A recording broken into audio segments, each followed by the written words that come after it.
has increased. Your name will be inscribed in the history of the construction of the kingdom and the entire continent.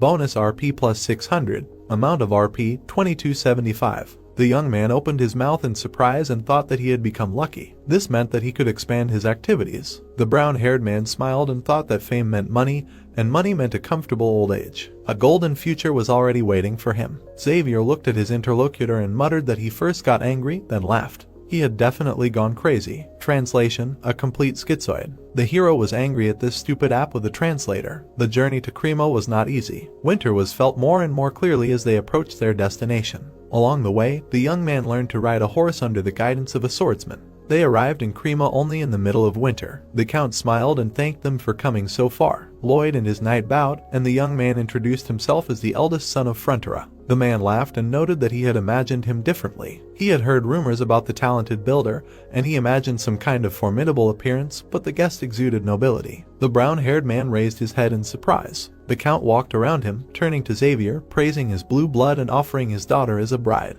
The hero frowned in shock and called the feudal lord. Cremo turned around in irritation and exclaimed how some pathetic servant dared to interrupt a nobleman. Lloyd's face distorted with anger. The system roared with laughter at this situation. The count laughed loudly and apologized for the misunderstanding. The protagonist sat opposite him with an empty look, and the knight barely held back his laughter. The system continued to play around, and the young man regretted that he did not have the opportunity to give it a good kick in the ass. The man smiled and said that the guy really did have a disadvantage and that he looked like a servant. The lord of the trading city, Count Cremo, played a significant role in the novel The Knight of Iron and Blood. Xavier, who was on the run after the massacre of the usurers, was caught here in Cremo with the active assistance of the count. But after exchanging only a few phrases with the swordsman, the feudal lord realized that he was a worthy man. And after that, Cremo played a significant role